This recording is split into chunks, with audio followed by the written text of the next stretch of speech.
Today we're with Sophie from Sophie Rooms. She's taken on 14 rent-to-rent deals in the last 18 months. We're going to go have a look at some of her deals, ask a lot of questions, see what mistakes she's made in the past 18 months, talk the numbers and go from there. So she's taken us to this deal, so if you want to explain a little bit about the deal. So this is a 7-bed and we got it through an agent who couldn't find tenants, didn't know what to do with it. So we visited it last February. 7 bedrooms, really good room sizes, but it was in a really, really bad state, like terrible, like sticky when you walk in, smelly, not good. No one wanted it, but it needed quite a big refurb. So I'll show you in a minute. We've ripped out the kitchen, 2 bathrooms, we've painted and decorated everything. The refurb was a bit of a nightmare because we kept finding more problems. We negotiated 3 months rent free. We paid for the refurb, which we costed up at 10 grand, turned into about 15 by the end of it. But we have a reduced rent for the whole term, basically, so we get to recoup our costs. And how long is the term on this So it's 4 years with the right to renew. Okay. So 8 years, really.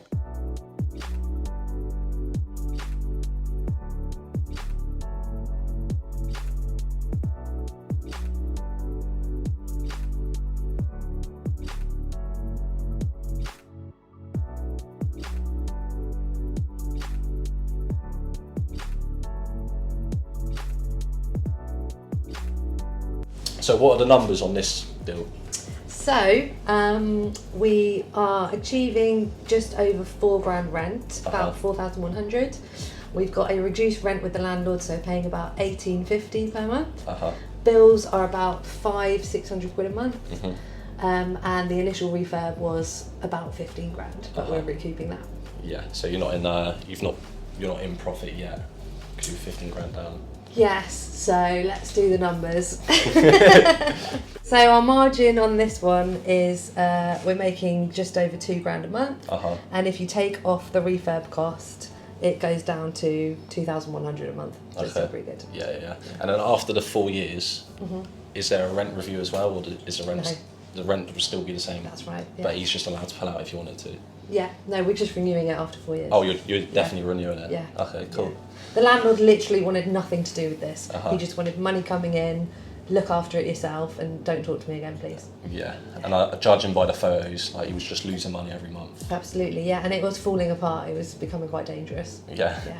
Sweet. Should we look around? Yeah. So this was a bedroom, this was a wall, and the living room was at the front of the house, but we've made that a bedroom because it's got a really nice bay window, knocked the wall down, and this is a communal area now. Sweet. Put new flooring in, paint and decorate, and put a bit of furniture in, a bit of artwork. It's 2 rooms downstairs and a bathroom, 5 rooms upstairs, 2 bathrooms. Oh yeah, massive. Yeah, really big.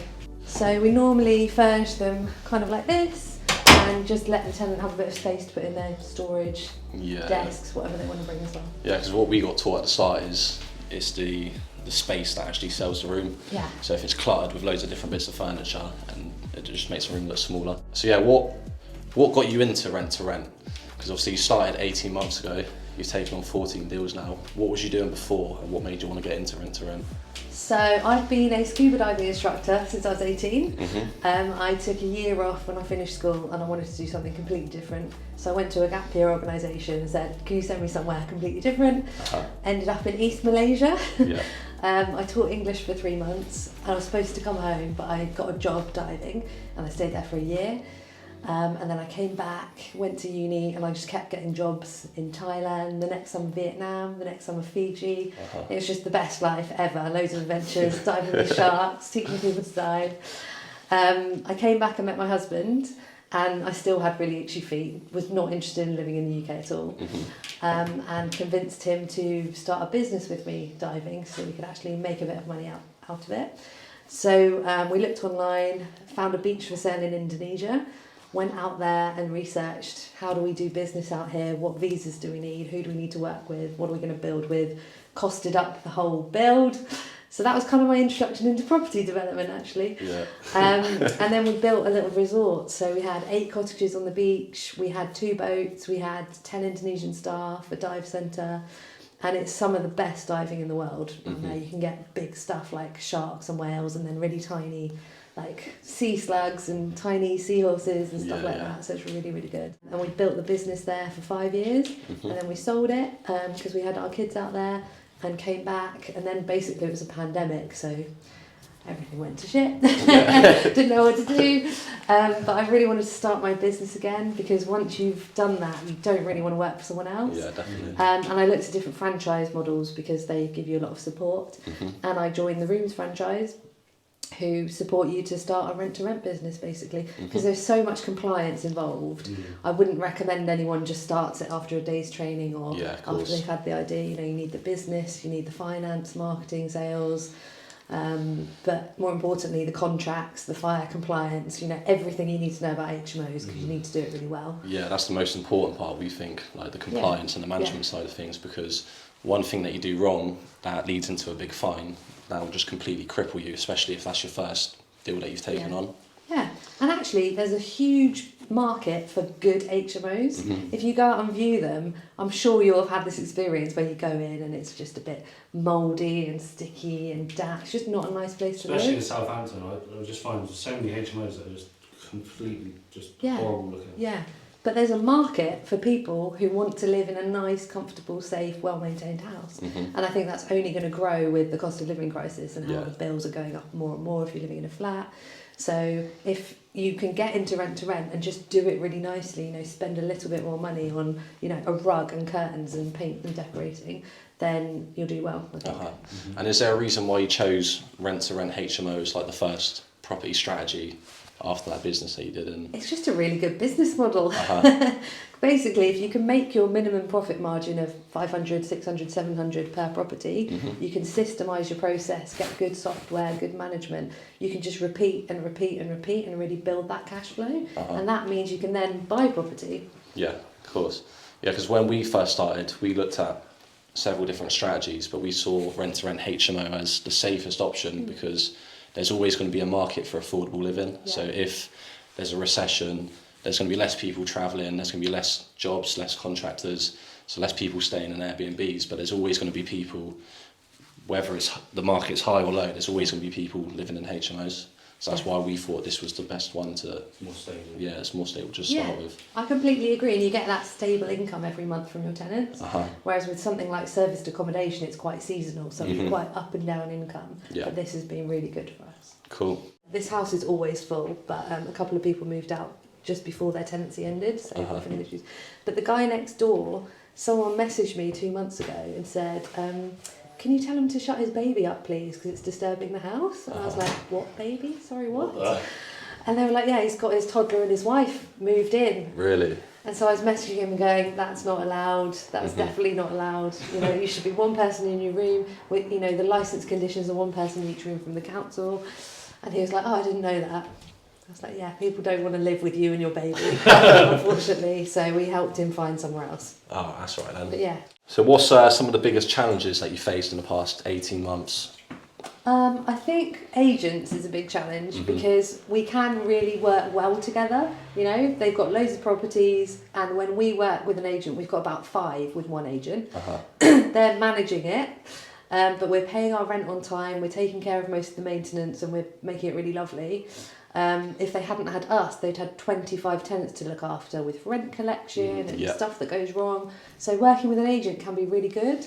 But a lot of agents, as you know, hate rent-to-renters. It's a massive credibility issue, which we need to change, because a lot of people do a very short course and then try and do it and fail, and the agent has got the landlord's best interest at heart, I think. So just trying to get that message through is really, really hard.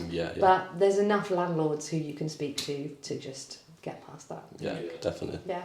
And then cash flow, honestly, has been an issue. Like this refurb, I visited the house and you've seen how big the rooms are, right? They're really, really nice. I thought, oh, the margins will be great on this one in 6 months' time when we finished. Yeah, we can put 10, 15 grand into that.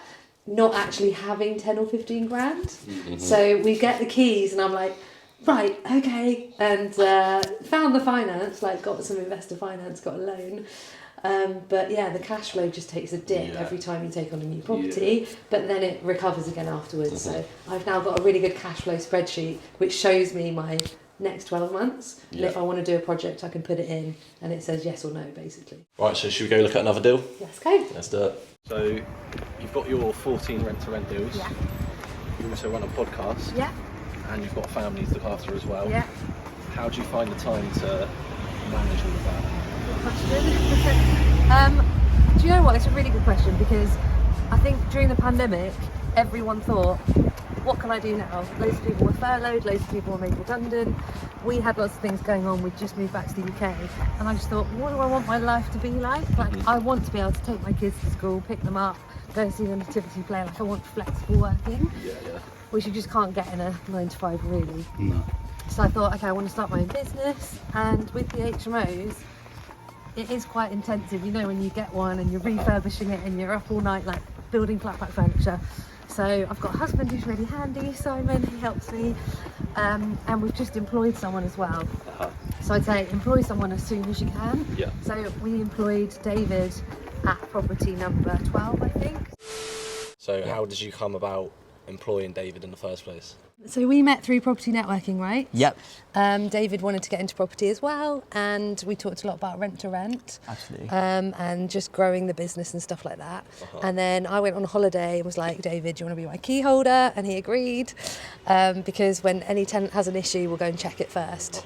To see what we need to do. So David did that, and he was just amazing. He just problem solved his way out of lots of different things, some of them quite serious things like the fire panel that went wrong.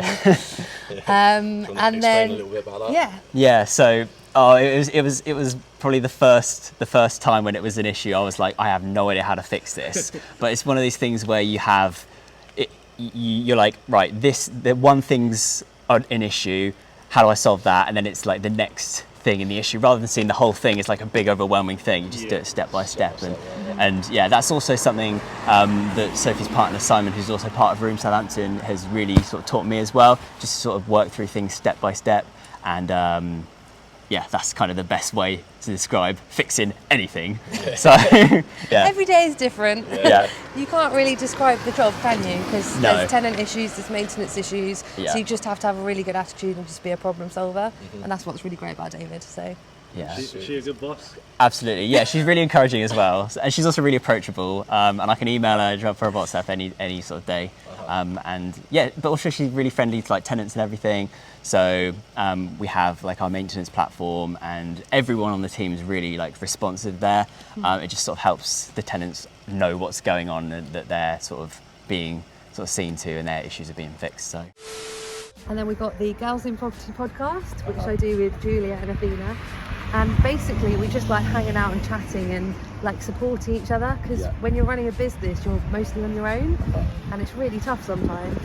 So we were doing catch-ups every week, and now we just do podcasts. So we invite guests on. You guys definitely need to come on, because I've heard some of your stories today. But we just talk to interesting guests and learn from them. We talk about our property disaster stories, because stuff just goes wrong and you just have to keep it real and talk about it.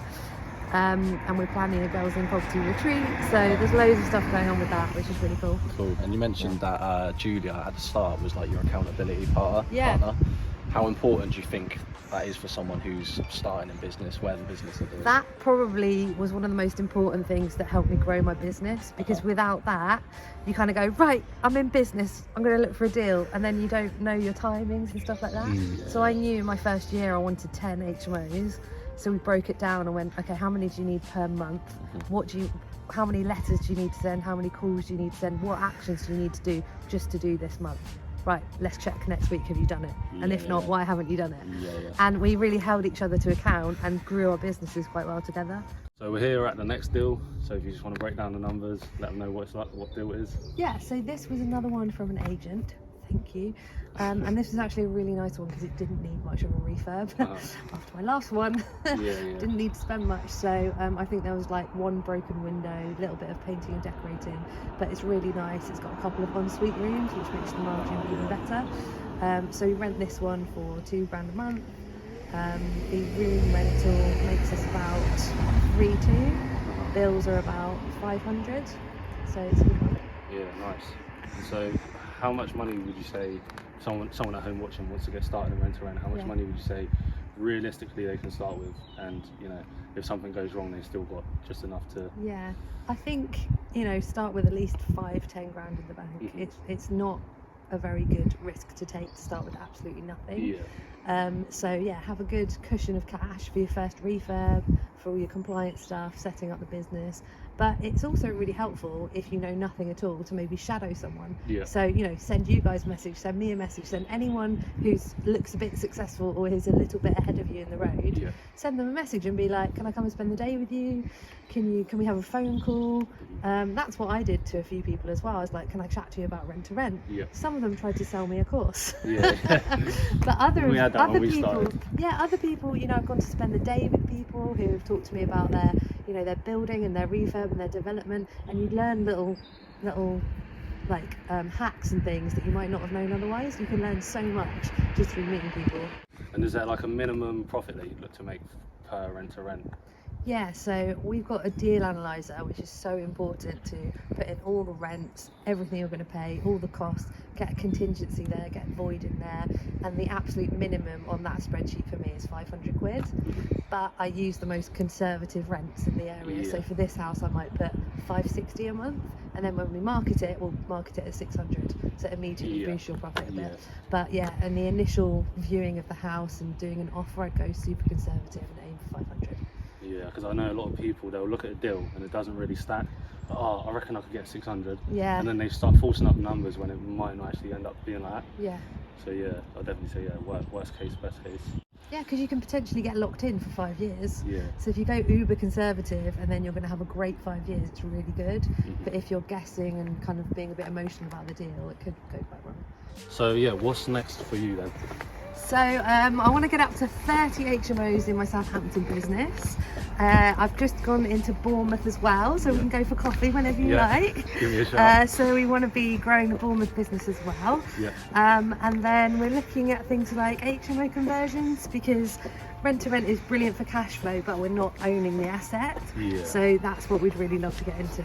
Yeah, it's like the natural next step. Yeah. Are you going to do that for investors or just for yourself? Or? Potentially a bit of both. Yeah. Yeah. And the beach is up for sale again in Indonesia. What? So if anyone's interested, might be a deal to be done. And how can like people get in contact with you? Like say they need some help or. So I'm on Instagram as Sophie Rooms. Yeah. Yeah, anyone can message me in there. So that'll be on the screen somewhere. Yeah, and the podcast is Girls in Property, which you can find on Spotify, Apple, or anywhere you get your podcasts from. Link in description. Subscribe. Subscribe.